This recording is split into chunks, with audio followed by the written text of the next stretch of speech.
retrouver en ce 1er février pour un nouveau numéro de votre émission hebdomadaire, c'est le week-end. Nous parlerons ce vendredi d'un métier très noble qui a beaucoup de mérite et qui a toujours existé, celui de femme au foyer. Bien que beaucoup pensent que la femme qui ne travaille pas et s'occupe de son foyer et de sa famille est tâche facile, les faits sont tout à fait autres. La femme au foyer se retrouve face à des responsabilités des plus lourdes et cela ne se résume pas à faire le ménage et la popote, mais bien au-delà. Alors, nous vous présenterons aujourd'hui l'association des filles de femmes à domicile. C'est un groupe de femmes qui ont décidé de reprendre le travail tout en s'occupant de leur famille, en créant pour la plupart des micro-entreprises, ce qui leur a fait beaucoup de bien. Elles nous parleront de leur quotidien avant et après cette reprise et cette prise justement de décision qui a changé la vie de beaucoup d'entre elles. Elles seront avec nous donc pour nous parler de ces changements. Elle viendra nous parler de ce qui se passe dans sa bulle à elle. Elle, c'est Amel Fedi, animatrice à la chaîne 3. Elle sera l'invitée de Leila Jbour pour sa rubrique L'instant média.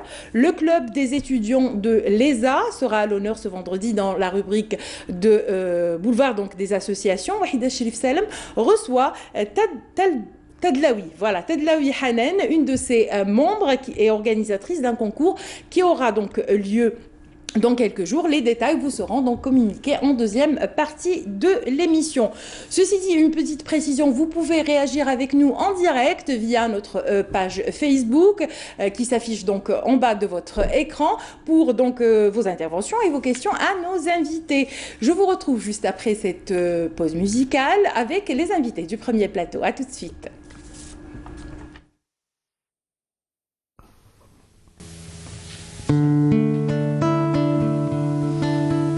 هي قالت يا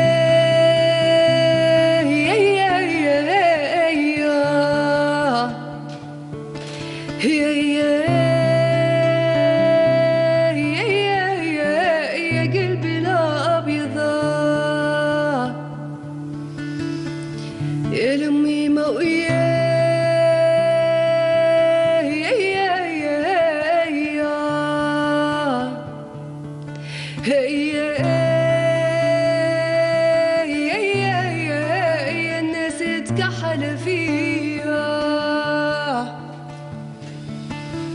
يتكحل فيها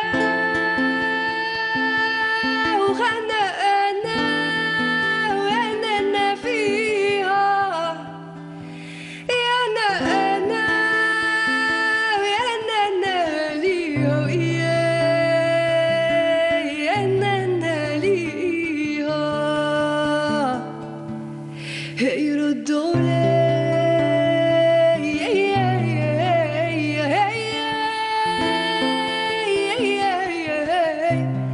يا حبابي ردوا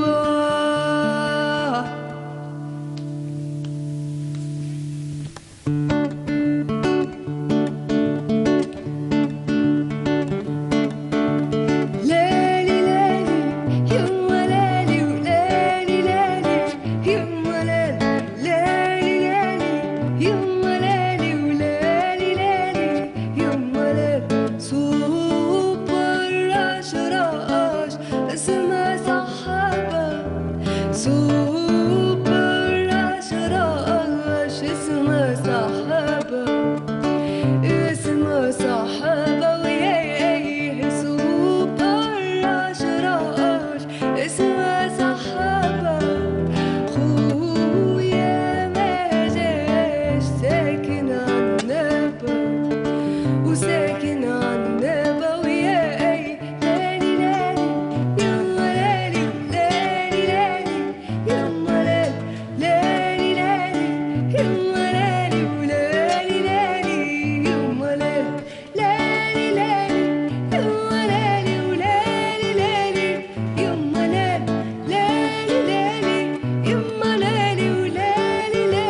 très belle reprise de la défunte donc Zuleyha. On revient à notre plateau. Le sujet d'aujourd'hui donc tournera autour des femmes au foyer, de leur importance dans notre société et des femmes aussi qui ont décidé de revenir vers donc leur travail ou créer leur petite entreprise. On en discute avec alors mes invités aujourd'hui, c'est la présidente et la vice-présidente de l'association Défi de femmes à domicile. Il s'agit de sa présidente donc Madame Puyder Chahira et de sa vice-présidente Madame Bedran Makyoussa. Merci d'avoir accepté notre invitation. Marhaba bikoum. Et donc vous serez accompagnés tout au long de votre passage de Amel Zioun Hafsa, qui est donc sociologue. C'est pas la première fois, Amel, qu'on fait un plateau ensemble. C'est toujours un plaisir de vous recevoir. Merci d'avoir accepté notre invitation. Alors, on va parler de l'association des filles de femmes à domicile. Alors, c'est des filles de femmes à domicile. Parlez-nous de sa création. Alors, c'était quand déjà sa création? La création, c'était en 10 octobre 2017, autant qu'une association. Je sais que vous êtes malade, mais élevez un petit peu la voix, parce que c'est pas tout le monde. C'est le 10 octobre 2017, en tant qu'association. Mais le groupe existait auparavant. On était un groupe de femmes qui sont rencontrées à l'intermédiaire du Facebook. On a créé le groupe les meilleures vendeuses sur Facebook. D'accord. Puis on a eu l'idée, pourquoi ne pas faire une association. On a choisi Défi de femmes parce que chacune de nous avait ça en histoire de défi. Et c'était un défi de faire la reprise et de revenir pour créer des micro-sociétés là, pour faire entreprise. Voilà. Vous êtes au nombre de combien aujourd'hui? Vous êtes combien de femmes membres? Bon, les adhérentes de l'association, ils sont toujours là, ça dépasse les 150 personnes. D'accord, à travers tout le territoire national. Bon, Kane un petit peu de partout. D'accord, ok. Et donc vous avez décidé de ce groupe créer une association. Et vous faites quoi je veux dire... qu'est-ce qui est palpable chez vous? Où est-ce qu'on peut trouver les bienfaits de cette association? Qu'est-ce qu'elle peut apporter à la femme? D'abord, le problème de la femme qui travaille à son foyer, c'est commercialiser son produit. Très bien. Donc maintenant, on essaye de régler ce problème en organisant des expositions un petit peu partout. Donc chaque mois, on a au minimum une exposition qui date de 3 à 1 semaine. Très bien. Donc, d'autre part, on oriente cette femme. On essaie d'améliorer, on fait des formations, des ateliers pour apprendre ces métiers à d'autres femmes, la nouvelle génération. On essaie de faire des festivités pour représenter les coutumes algériennes, les démonstrations de mariage, les défilés de mode. Donc, c'est un petit peu ça. Très bien. Amel Zainoun Hafsa, la femme est souvent contrainte à faire un choix dans notre société entre le mariage et le travail. C'est-à-dire que quand il y a un prétendant qui, avant, je vous parle de la génération d'avant, elle est contrainte de faire un choix généralement entre son travail et le mariage. On va parler de cette génération-là pour revenir à la génération qui est aujourd'hui donc présente avec nous en société. C'est vrai. Donc, pour une femme en Algérie, donc entre le travail et la famille, souvent c'est sa famille. Donc, même si elle travaillait, même si elle a un bon poste, si par exemple elle a un diplôme, elle dit bon, je peux quitter mon travail pour ma famille, surtout si la responsabilité augmente. Par exemple, elle était célibataire. Je vous parle des mariés, des hommes qui viennent vers les femmes qui travaillent déjà. Oui, les hommes. Et qui demandent à la femme, alors mais tu quittes ton travail. Moi, je parlais de ça. Ça existait et ça existe toujours, même moi. Exactement, même actuellement. Donc, c'est ce que je voulais dire. Donc, je peux continuer en même temps, j'arrive à votre point. Donc, la femme, c'est quoi le problème? C'est la responsabilité. Célibataire, après elle se marie, après avoir des enfants. Donc là, c'est ça l'argument de l'homme aussi. Il va lui dire, voilà, donc de préférence, il faut que tu quittes le travail pour que tu concentres sur la famille, sur l'éducation des enfants. C'est vrai, d'ailleurs, je dois saluer toutes les femmes au foyer parce que c'est vraiment un travail... Tout à fait. Je l'ai dit dans mon introduction, ma mère, parce que ça ne se résume qu'à préparer à manger, à faire le ménage. Or, c'est pas du tout ça. C'est prendre en charge toute la famille. Toute la famille. La femme, c'est le noyau de la famille. C'est le pilier, voilà. Donc, parce qu'elle doit prendre soin de son mari, de ses enfants. De chez elle, de son foyer, de tout ce son... qui se passe d'ailleurs. Exactement. D'un côté, c'est ça. Mais là, maintenant, ça vient donc la réaction de la femme envers cette proposition. Donc, est-ce qu'elle va dire oui, je quitte mon travail ou non? Avant, la plupart disaient oui, c'est vrai, c'est difficile, comment je pourrais faire entre les deux travailler. C'est pas facile. Je me marie parce que le mariage prime, il faut le dire ça aussi. Oui, mais actuellement, selon même des statistiques et des études, ils ont trouvé qu'en Algérie, les femmes algériennes ne trouvent pas vraiment, je peux dire, moins difficile. Oui. De travailler et d'avoir une famille, de construire donc toute une nouvelle vie avec un homme, avec son mari et ses enfants. Bon, pourquoi? Parce que la femme, si c'est une femme au foyer, si elle a un diplôme, donc elle peut travailler. Si elle n'a pas, elle peut faire une formation. Si elle n'a pas de formation, elle peut avoir une passion, peut-être donc les dames. Elle développera. Exactement. Donc là, ça ne pose pas actuellement un grand problème. Il y a aussi autre chose. Donc il y a plusieurs éléments qui poussent la femme au foyer, donc pour sortir et travailler. Donc premièrement, c'est pour aider son mari. Déjà, peut-être ça sera l'argument de la femme. Elle va lui dire, je vais t'aider, ne t'inquiète pas. Donc, pour le rassurer aussi. Parce que c'est vrai, la famille, donc c'est très, très, très important. C'est pour cela qu'on se marie. Mais aussi, elle peut l'aider à travers son travail. Et aussi, même psychiquement, elle pourra être mieux si elle fait quelque chose qu'elle aime. Oui. Si elle continuera, par exemple, donc, de travailler dans le cadre, dans un secteur qui est lié, par exemple, à ses études, par exemple, ou à une passion, donc psychiquement, elle est bien. Mais aussi, il faut bien sûr savoir comment organiser le temps et ne pas abandonner sa famille, ses enfants pour le travail. Donc, il faut avoir un équilibre. Il y a aussi, s'il vous plaît, donc, il y a aussi donc, l'atmosphère donc, familiale qui va l'aider avant déjà de se marier et même après le mariage pour faire les deux. Et aussi, même en Algérie, donc, la société algérienne, elle connaît plutôt un développement, une évolution. Donc la structure donc, de la famille et même la structure sociale donc, est différente. Il y a eu un changement. Ce changement a aidé la femme à dire oui, je peux me marier, mais continuer à travailler. Ou même après le mariage, il y a par exemple, il y a certains types de femmes qui disent peut-être avec aussi avec leur mari, qui préfèrent donc peut-être après avoir des enfants ou après que leurs enfants grandissent un petit peu. Donc là, il y a moins de pression. Là, elles puissent aussi de sortir et travailler. Il y a aussi des hommes maintenant qui demandent à ce que leur future prétendante travaille. Maintenant, les hommes sont conscients que l'aide financière de la femme est très importante. Oui. Et comme vous l'avez dit tout à l'heure, une femme qui reste à la maison reste enfermée entre quatre murs et reste dans un quotidien qui risque de perturber le quotidien de son mari parce qu'elle est là, elle ne peut rien raconter de nouveau, elle n'a pas de vie, à vrai dire, en société. Et donc ça, les hommes algériens commencent à en prendre conscience. Madame Bedran, aujourd'hui, votre association compte, je rappelle que vous êtes la vice-présidente, votre association compte donc plus de 100 adhérentes. Oui. Parlez-nous un petit peu des profils, parce qu'il était question qu'on reçoive des artisanes qui finalement ont eu des empêchements et qui n'ont pas pu venir. Leur profil, alors généralement elles sont intellectuelles, diplômées et... Nous avons celle qui devait venir aujourd'hui déjà. Elle est ingénieure en chimie, elle fait du savon bio. D'accord. Elle présente des ateliers où elle forme des jeunes filles.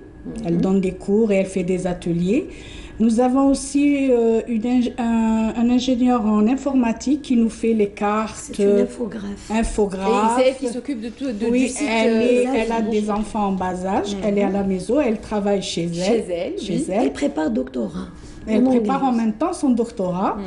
Nous avons aussi des professeurs, nous avons un peu de tout. Et pour vous deux, comment ça s'est passé? Vous ne travaillez pas avant? Vous aviez quitté? Si, moi je travaillais avant. J'étais assistante commerciale. D'accord. Puis j'ai ouvert une petite boutique de gâteaux oriental parce que c'est ma passion. D'accord. Mais quand je me suis mariée, justement, c'était la condition de tout quitter pour la famille. Et comme je suis une maman poule, je ne pouvais pas laisser mes enfants. Vous avez combien d'enfants? 3 enfants. La ridelle. Donc, comme j'étais une maman poule, je ne pouvais pas laisser mes enfants chez une nourrice. J'ai accepté ça volontairement. C'était un plaisir. Mais maintenant, donc la petite, elle a 5 ans, elle arrive préscolaire.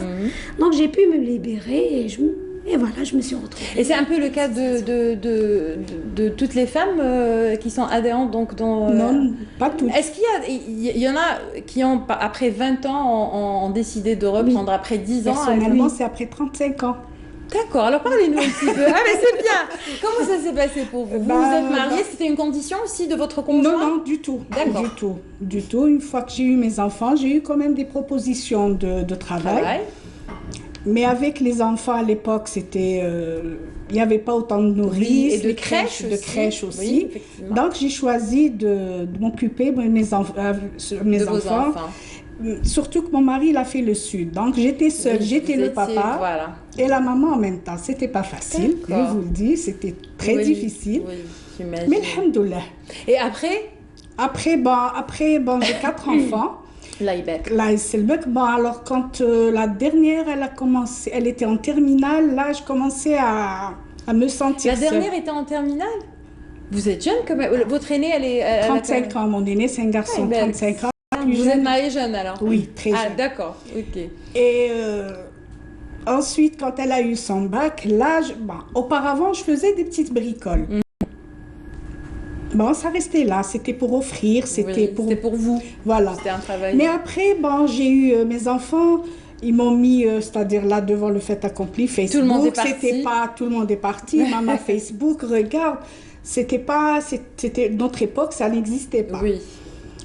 Je commençais à m'intéresser, là, Ensuite, j'ai eu, avant de rencontrer Madame Rouider, j'ai fait quelques expositions.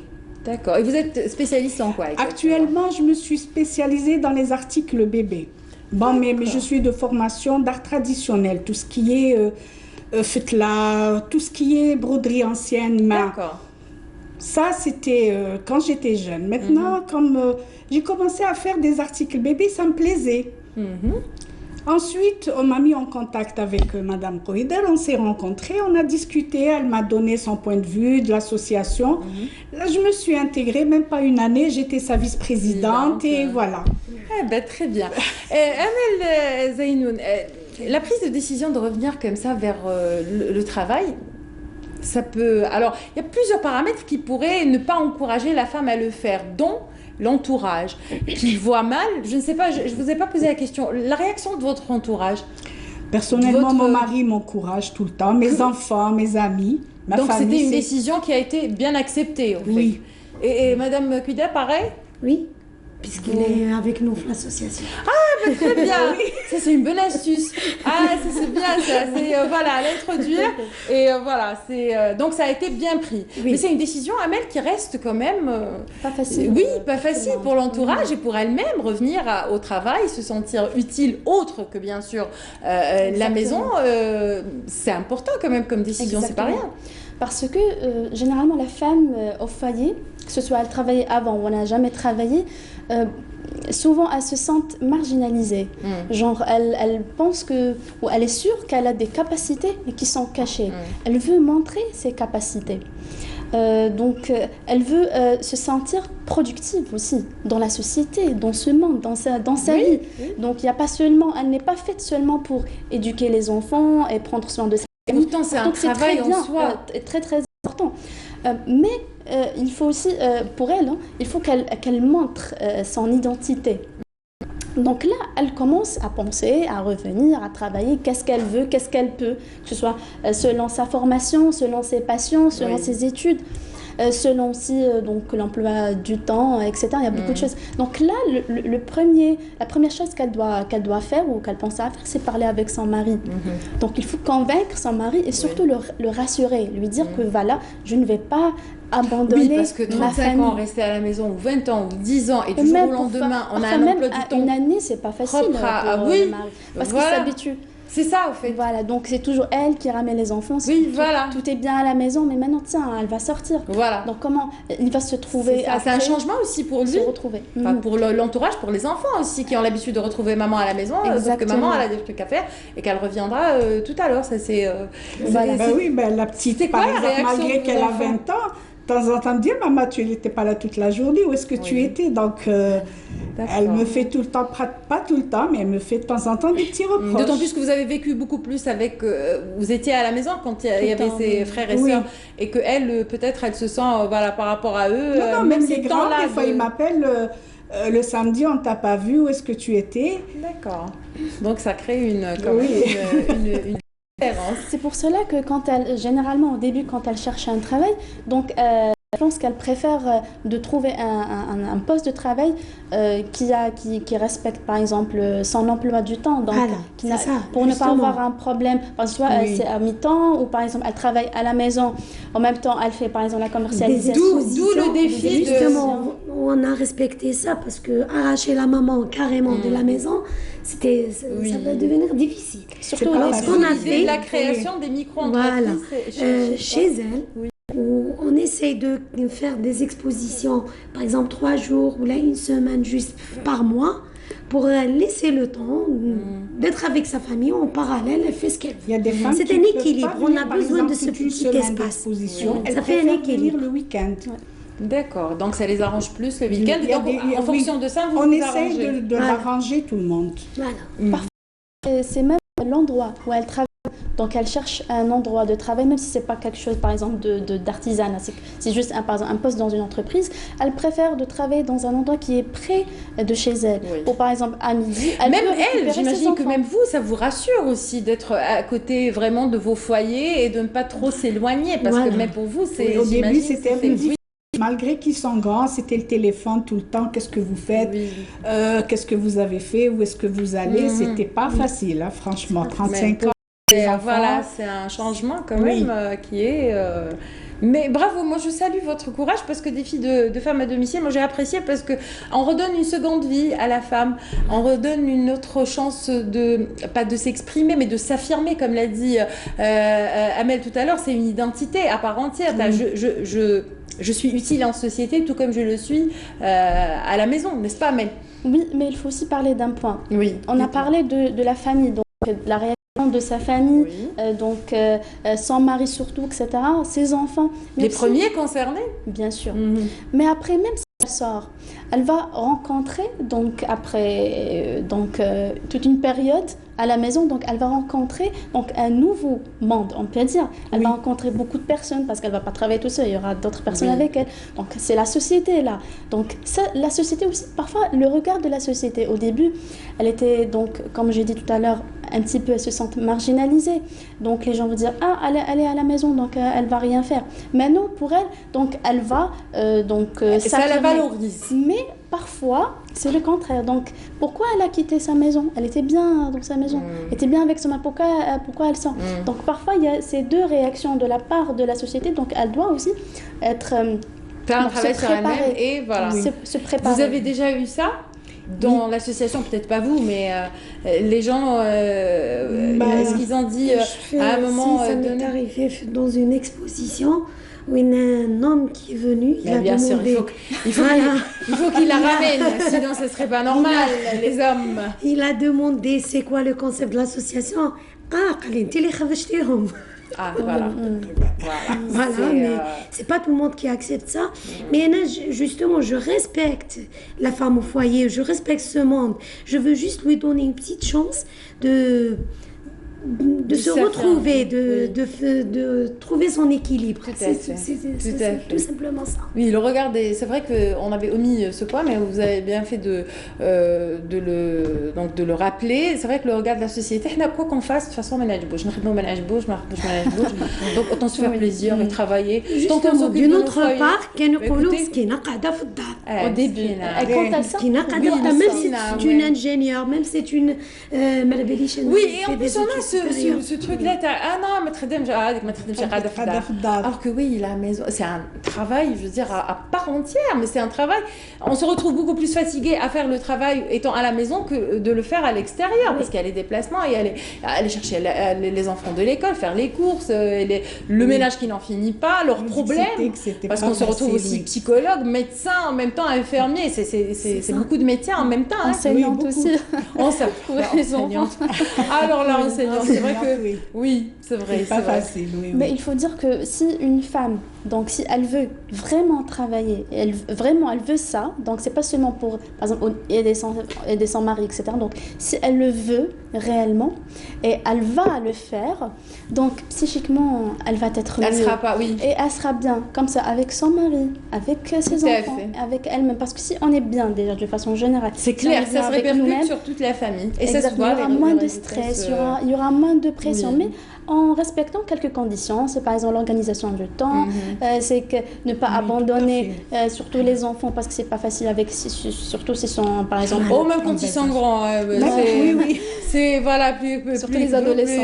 oui, même s'ils sont Même. grands. Moi, Voilà, j'ai c'est les des deux enfants. grands, ils sont mariés, ben, ils cherchent Voilà. tout le temps après moi. Eh ben voilà, c'est ça. Ils en sont fait. tout le temps. Mais j'aime bien, vous avez, votre mari est à la retraite ou pas encore? Il est retraité. Ça veut dire que maintenant qu'il est retraité, c'est vous qui êtes parti travailler. Oui. Alors, tu vas aller خلي الدار وحدها. Tu me dis, c'est Donc, génial. l'autre, il m'encourage. Hein, Non mais franchement, Mais il m'encourage, il est tout le temps là. Qu'est-ce qu'il y a de nouveau? Qu'est-ce que vous allez Et faire? c'est une marque de respect aussi, moi je trouve, vers la femme qui a tenu cette maison et ce foyer pendant des années et qui maintenant veut juste travailler pour se faire plaisir et voilà, Ça s'épanouir. déstresse aussi. Hein. Voilà, ça déstresse Ça aussi. déstresse beaucoup. Franchement, bravo à monsieur, à vous, monsieur.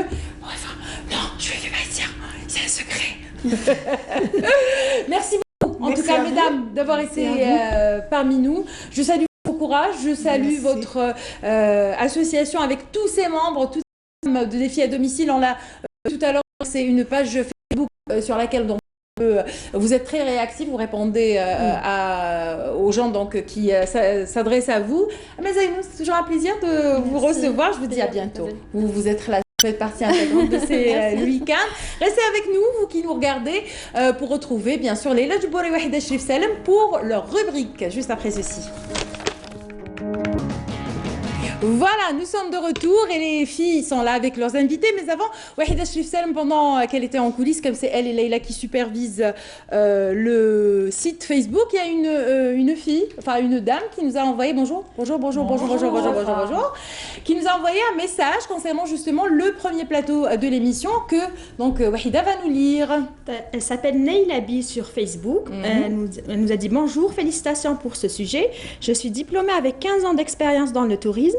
Actuellement, je quitte mon travail et je me consacre à faire des ateliers pour les femmes au foyer en vue de faire des petits projets. La première critique de mon entourage, c'est vous allez vous dévaloriser pour faire des ateliers d'artisanat. Alors que tu étais dans un rang plus élevé, mon conseil, c'est toujours écouter votre intuition et se rendre utile dans ce monde et laisser une trace après notre départ. Très bien. Bah, franchement, bravo. Voilà, je la salue. En plus, c'est un témoignage qui était en direct pour dire voilà, le regard de la société, on en a parlé tout à l'heure, le regard de la société. De toute façon, quoi qu'on fasse, on plaît jamais. Vaut mieux faire les choses et se faire plaisir et être utile en société. On remercie donc Neyla, elle s'appelle Neylabi. Voilà, pour son intervention et on revient à vous, Wahida Cherif Salem, juste après ce jingle.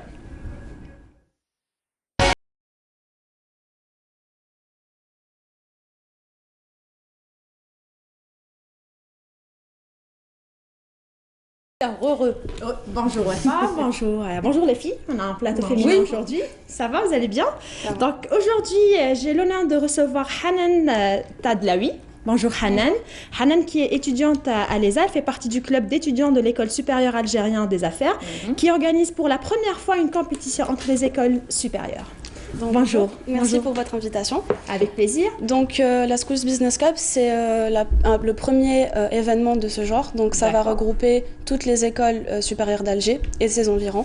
Donc il y aura des écoles dans l'ingénierie, dans le commerce, etc. Donc Hanan, avant de parler du projet de l'événement, on va parler un peu de ce que vous faites, vous, au sein de l'école et au sein du club. Alors moi, je suis étudiante en Master 1, donc à l'ESA. Je fais un Master en marketing. Et donc ce projet, en fait l'idée d'un groupe d'étudiants. Donc c'est totalement notre initiative à nous. Très bien. Donc l'événement que tu viens d'annoncer, c'est The Schools Business Cup qui va se dérouler dans quelques jours. Un concours regroupant les étudiants des plus prestigieuses écoles de commerce et d'ingénieurs d'Alger et aux alentours. Donc ce dernier va se dérouler comment exactement? Alors, La Schools Business Cup va se dérouler le 15 et le 22 février, donc à l'ESA.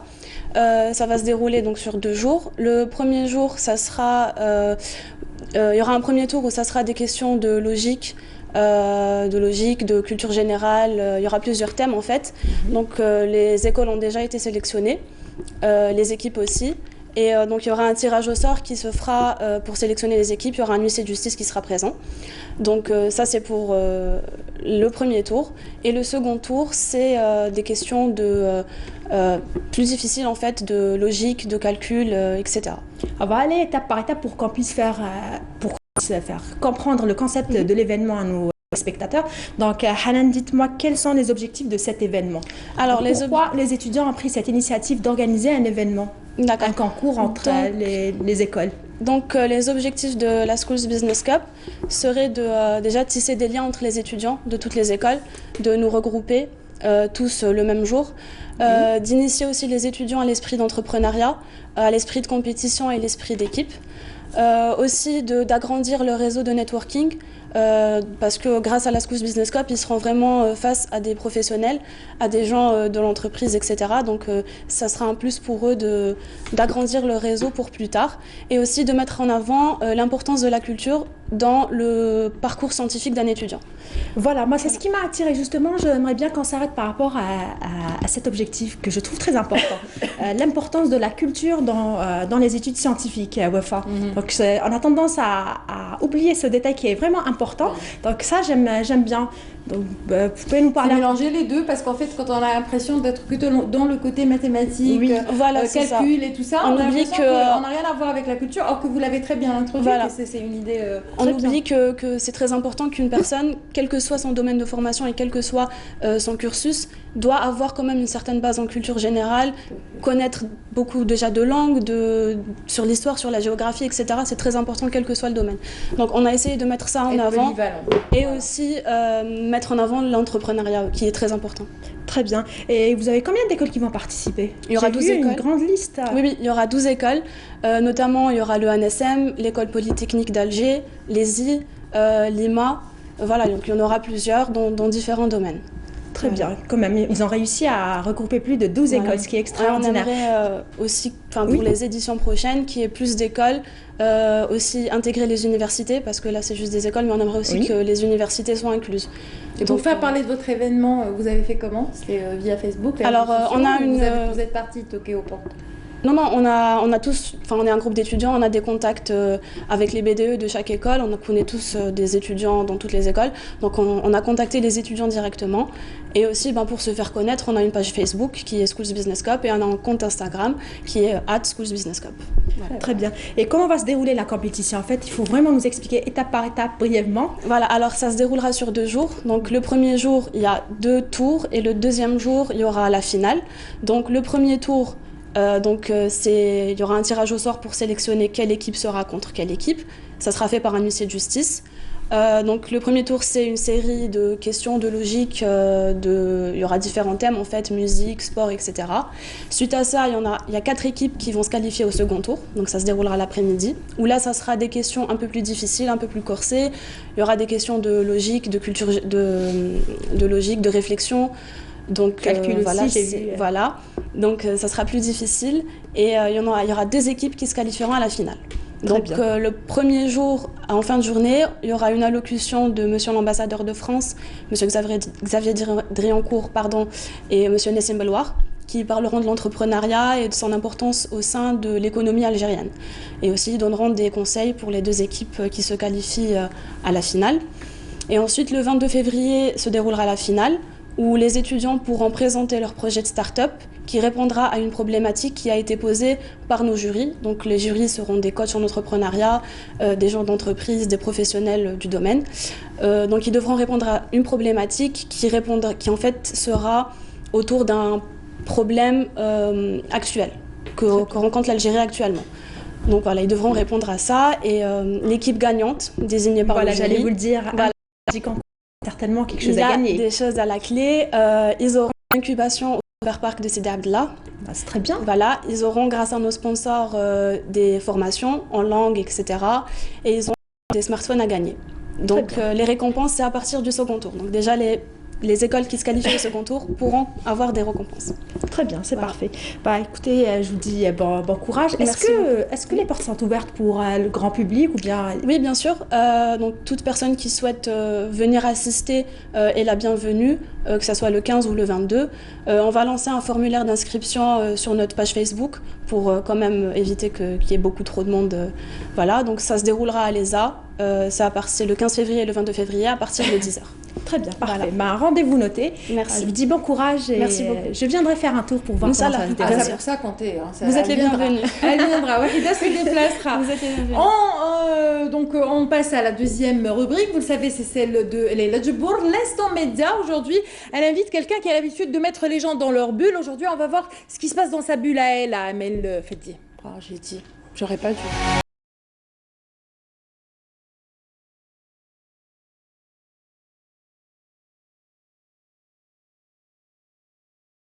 J'ai trop dit. Bonjour les filles. J'en ai trop dit déjà. Vous n'en dites jamais assez. Hein. Ouais, Il y a toujours bon, j'aurais pas des dû choses quand même. à dire. Donc notre invitée, comme vous le disiez il y a quelques instants, c'est Amel Feddi, qu'on a le plaisir de recevoir. Merci beaucoup d'avoir accepté notre invitation. Merci à toi pour l'invitation. J'avoue que je suis un peu, Oui. c'est un peu bizarre, hein, parce que Oui, généralement ça, on le j'invite les remarque. gens dans mon émission. Pour une donc c'est personne moi des qui pose médias, des questions. là, Vous je suis, étiez stressée un peu, vous posiez des questions. Oui. Bon, je vais pas dire ce qui s'est passé en Non. off, puisque vous m'aviez appelé pour me demander alors ça se passe comment. Bah oui, c'est Voilà.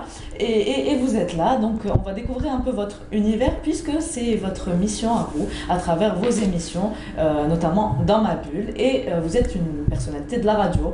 On va parler un peu de votre parcours avant de parler de vos émissions, qui a commencé déjà il y a très longtemps. Oui. Vous aviez intégré la radio. Donc c'était plus exactement le mois de septembre de l'année 97. Donc ça a fait 21 ans, un peu plus. Donc j'ai d'abord intégré le service des sports de la chaîne 3 dans lequel j'ai passé 10 années. Donc on va dire que le service des sports de la chaîne 3 c'est l'école où on apprend le métier de la radio. On apprend tout, on apprend notamment à faire du reportage, on apprend à construire son interview, on apprend quand il y a un petit souci à savoir improviser quand il faut. Donc on apprend le métier de radio, donc 10 ans m'ont suffi à connaître tout de la radio.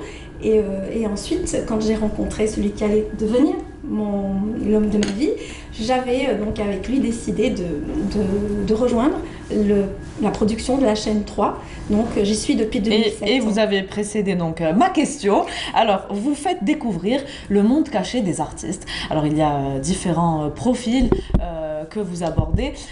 Mais tout d'abord, c'est vrai que vous avez fait beaucoup de terrain. C'est ce qui vous a formé pour la suite. Est-ce que ça vous manque pas un peu le terrain ? Non, parce que j'y suis encore dans le terrain. Le principe de l'émission Dans ma bulle, c'est de recevoir les gens systématiquement dans les studios d'Alger Chaîne 3. Bien au contraire, je propose toujours aux invités un lieu qui les touche, qui leur parle. On peut faire ça en plein air, comme on peut faire ça chez eux. Si c'est un artiste peintre, ça sera son atelier de peinture. Si c'est un écrivain, ça sera peut-être la bulle là où il écrit. Donc tout dépend de l'invité et de son choix. Donc c'est aussi du terrain, puisque je sors énormément. Mais c'est clair que le service des sports me manque parce que c'est quelque chose de spécial quand on couvre une compétition sportive, l'émotion qu'il peut y avoir, quand on a par exemple une équipe nationale qui remporte un trophée, quand on commente des matchs sur les ondes de la chaîne 3, chose que je faisais parce que j'étais spécialiste de handball. C'est clair que ça me manque un peu, mais avec l'émission Dans ma bulle, je découvre aussi des gens qui ont marqué le sport. Je fais découvrir en tout cas la bulle de gens qui ont marqué le sport. Puisque ça compte à travers les portraits que vous faites, on va y revenir. Mais c'est vrai qu'on va parler un peu des femmes et du sport. Les femmes, on le sait, n'ont toujours pas le droit d'assister à des matchs de football. Mais vous avez réalisé le rêve de quelques femmes puisque vous étiez sur le terrain, les après-matchs, les avant-matchs. Comment se déroulaient ces moments ? J'allais rarement dans les stades de football, je reconnais. Je faisais d'abord, oui, c'est vrai que j'allais dans les stades pour faire les échos d'avant-match. Donc comment s'annonçait la rencontre. Ça se faisait de manière très naturelle et très normale. Mais c'est vrai qu'après, j'ai plus fréquenté les salles de sport, donc handball, basketball, volleyball, la natation, le judo, la boxe aussi, mais rarement le football. Mais je pense que les femmes ont le droit de partir au stade si elles elle le veut. Si la femme veut aller au stade, elle le peut. Encore faut-il qu'elle le veuille. Donc je ne crois pas qu'on n'ait pas le droit d'y aller. Il faut juste vouloir s'organiser. Vous savez, à Tizi Ouzou, il n'y a pas longtemps, il y a eu un match de foot où beaucoup de femmes y ont assisté. Et ça prouve qu'on a le droit d'y aller, Leïla. Alors, vous faites beaucoup d'interviews d'artistes et vous avez une autre émission sur les ondes d'Alger Chaîne 3. Alors, vous, le week-end, c'est votre espace. Oui. Donc, les gens pensent que vous ne travaillez pas la semaine. C'est faux puisque vous réalisez vos interviews, vous préparez. Combien de temps ça vous prend pour faire les 2 émissions durant le week-end qui sont diffusées le week-end? Je reconnais que Diwen, puisque vous parlez de Diwen, j'imagine, c'est une production qui existe depuis maintenant 11 ans. Expliquez un peu aux téléspectateurs ce qu'est Diwen. C'est une émission musicale. Tout à fait, une émission musicale. Moi, je pense que c'est aussi une émission culturelle puisqu'elle fait découvrir le patrimoine national musical. Donc, c'est surtout la musique diwen, donc le gnawi, mais aussi toute la musique du sud de l'Algérie. On peut parler de musique tergui dans diwen, comme on peut parler de meya. C'est un style proche et propre à la région de Bni Abbès, dans le sud-ouest de l'Algérie. Donc, oui, c'est une émission qui est complètement rodée, on va dire. Depuis 11 ans, je crois qu'on a pris cette facilité à la préparer avec Amine Fedala, qui est producteur et réalisateur des 2 émissions. Qui est votre époux aussi. Qui est aussi le compagnon de vie. Donc voilà. J'adore ces expressions. Alors, l'homme de ma vie, compagnon de vie. Rien à voir avec époux, et ça stigmatise tout de suite, et mari. L'homme de ma vie et le compagnon de ma vie. Parce qu'il est beaucoup pour moi, outre le fait de dire oui, c'est simplement un mari qui... non, c'est quelqu'un qui on va percer votre bulle aujourd'hui. Qui m'apporte beaucoup dans les émissions. Il est producteur et réalisateur des 2 émissions que je fais à la chaîne 3. Il apporte beaucoup. Il apporte notamment ce savoir-faire, cette facilité de détecter les petites fautes que je faisais, que je fais peut-être encore et que je ne ferai plus, j'espère, dans l'avenir. Donc, c'est quelqu'un qui m'apporte beaucoup. Il est de bons conseils, comme on dit. Et donc, voilà, Diwen, c'est une émission qui est rodée depuis quelques années maintenant, qui est ouverte maintenant à la musique internationale, puisqu'on fait beaucoup de world music aussi dans Diwen. On ne propose pas que les groupes algériens. Connus. Voilà. Vous faites découvrir aussi des profils qui sont peut-être pas assez médiatisés. Tout à fait, et puis même des fusions musicales, parce que le métissage, il est très important dans la musique diwen, donc c'est une émission ouverte à la musique internationale. Et puis dans ma bulle, c'est vrai que depuis quelques temps, j'essaye de m'organiser. La semaine, c'est une émission qui me prend beaucoup de temps dans la semaine. Déjà préparer l'interview, ça me prend quelques jours, je reconnais, parce que j'essaie quand j'invite quelqu'un qui est déjà passé à la télé ou à la radio, ou qui a des petites vidéos disponibles sur les réseaux sociaux. Savoir sur lui. Voilà, donc j'essaie de tout savoir sur lui. Alors, c'est la bonne humeur. Donc, vous accompagnez les auditeurs chaque week-end. Et on va parler un peu de votre formation. Quand vous avez intégré le service des sports, est-ce que vous aviez une discipline peut-être sur laquelle vous étiez le plus spécialisé, le plus porté? Du tout. En fait, quand j'ai intégré le service des sports, j'aimais le sport de manière générale, parce que je suis née dans une famille où il n'y a pas de... J'ai pas de sœur, j'ai 2 frères. J'ai mon papa qui était très porté sur le sport. Donc, on aimait regarder le sport en famille, le foot surtout, mais aussi la boxe, le cyclisme... Toutes les disciplines sportives avec mon père, c'était un plaisir de les regarder. Et donc, quand j'ai intégré le service des sports, j'aimais tout. Mais je n'étais pas spécialiste dans aucune discipline sportive. Donc, j'ai appris sur le tard à comprendre comment fonctionnent toutes les disciplines sportives que j'ai eu à couvrir au service des sports. C'est pour ça que je vous dis, Leïla, que c'est une véritable école. On apprend tout à la rédaction sportive. Alors, beaucoup de spontanéité, on le voit quand vous parlez avec vos invités. C'est ce qui plaît surtout aux auditeurs. Est-ce que vous la travaillez, cette spontanéité, ou comment que ça se passe? Je crois qu'elle est naturelle. J'aime bien. En fait, je peux vous dire une chose, et ça, c'est un aveu que je vais vous faire. J'étais timide quand j'étais plus jeune. J'étais introvertie, je parlais pas beaucoup, je restais dans mon coin, j'aimais pas participer aux conversations. J'étais un peu renfermée sur moi-même. Et quand j'ai intégré le service des sports de la chaîne 3, c'est pas possible de rester timide et renfermée comme ça. Approcher et accrocher aussi des joueurs de handball, leur entraîneur qui à la fin d'un match partent en courant.